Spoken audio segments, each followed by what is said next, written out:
Most business owners think that scaling a company means that you have to work harder. And that's not the case. The real secret to scaling a company is faith.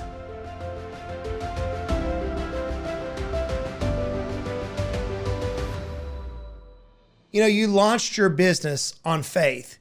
You struck out, you had this dream, you had this vision, you could see the future. You knew that you could provide a level of service or product to your customer base out there and that you would ultimately win. You would have that fancy house, that dream vacation. You would have that time where you could be free and make the money that you desired. But now you're stuck. You can't take that vacation. You can't afford that dream house. You can't afford that sports car. Clients still demand working just with you. In our mind, in our subconscious, we've reached points of saturation where we say things like, well, they'll only work with me, or they won't work with that individual, or I know more than anybody else in my firm, or I'm the best salesperson, or I know how to, and it's always I. The reality is you do not trust the business that you built to run without you. Your faith must evolve. Harvard Business Review, which I love to cite, found that entrepreneurs who exercise faith in their team and their systems and their processes are 30% more likely to scale successfully.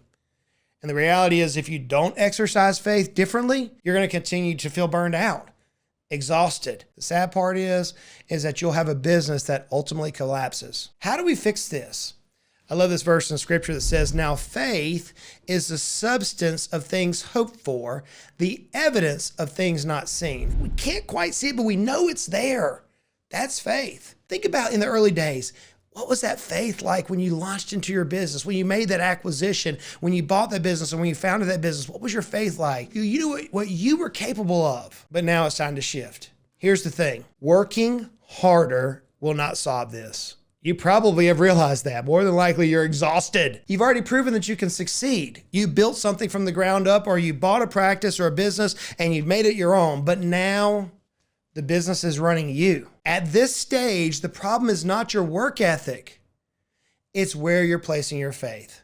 So I want to challenge you on 3 areas of your business where your faith needs to shift. Area number 1 is we have to have faith to let go of being the chief technician. You know your craft. You've gone to school, or you spent hours, perhaps decades, mastering this art, and you know how to get that client to eat out of the palm of your hand, or you know how to get that patient to move in your direction. Perhaps you're in the auto repair company and you know how to rebuild a motor from the ground up, and you know that when you're done with it, it is going to hum. You're a great technician. But oftentimes, if you're a great technician, you're a bottleneck.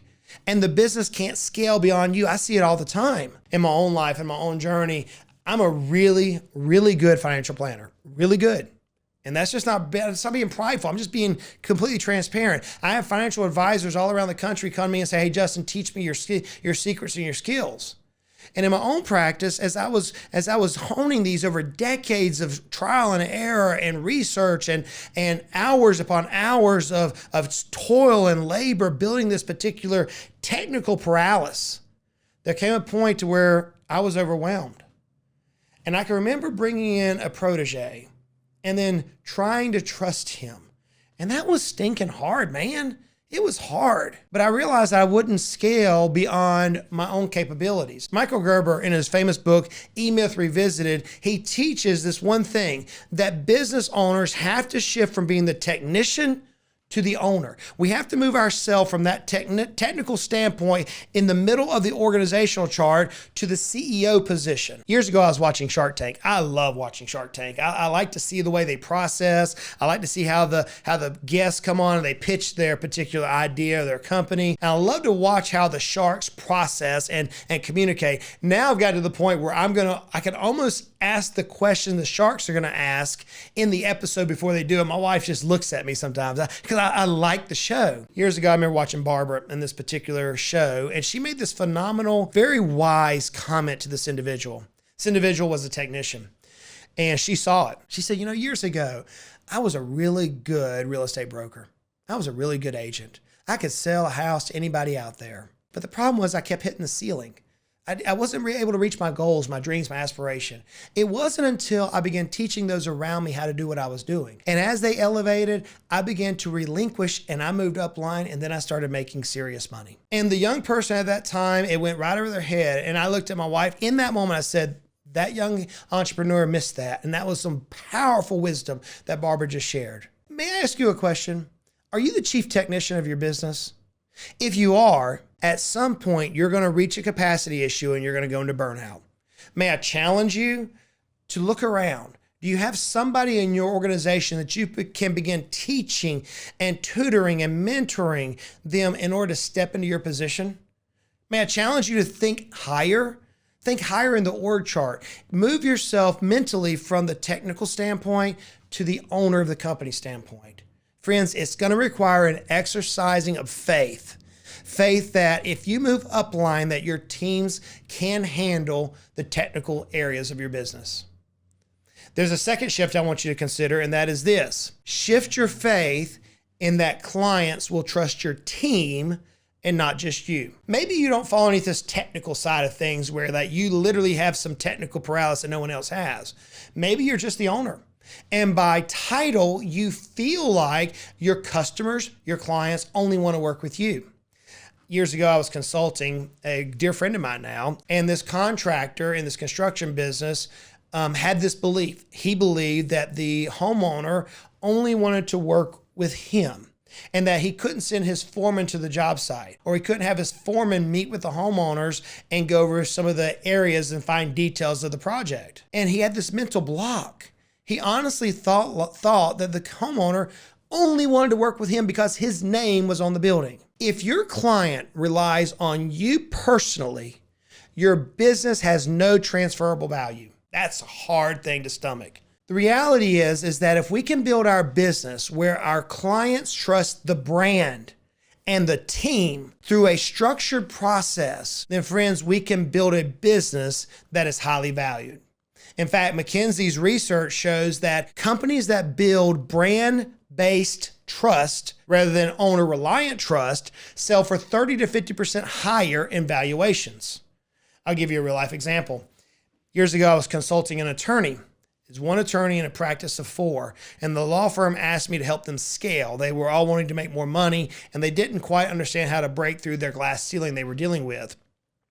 We worked with this firm for about 2 years, and this one lawyer in the firm had this belief that the customers only wanted to work with him because he was the master. He was the founding member of that practice. It took us about 9 months of pulling and coaching and angles and different ways to get him to actually give a little.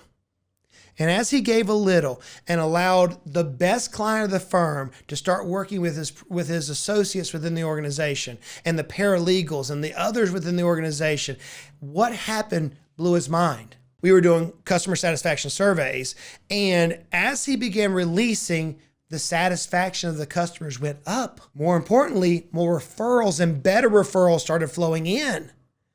The business was no longer dependent upon him, and then the business broke through that glass ceiling, and within a 2-year period of time, it doubled in revenue. Why? Because the owner shifted his faith in the light that, hey, look, they don't only have to work with me because I'm the founder or because my name's on the building. I'm going to build a team around me to where the customer can work with my business. It's a paramount shift, friends, but it's one that's needed if you're going to actually reach the freedom that you desire. All right, there's one more shift I'd like for you to consider, and that is this. I'd like you to shift your faith to step out from behind the sales process, and let's build a revenue engine. As the business owner, more than likely, you're the best salesperson in the company. I see this every day. In fact, just today, I was talking to a room full of executive CEOs of businesses that are in $150 million of value all the way up to $1 billion in value. I was talking with this very close-knit group of people. And as we were talking through one of the points, this exact point came up, and a CEO in there said, hey, look, I'm the best salesperson for our company. And I didn't even have to say it. One of his comrades said, then you don't have a company. See, the reality is that if the business is dependent upon you and your network to get new clients and close deals, then you'll never, ever reach true freedom. You'll never build the business where it has maximum value. You may never ever reach the Deca-Millionaire status that you probably need to achieve. See, the problem is that you believe you're the best, and you may be. You may be the only salesperson who can close the deals now. But the reality is that you're a bottleneck. And when the time comes, you're not going to be able to get maximum value for your company. You're actually even going to harm your scaling abilities between now and your future exit.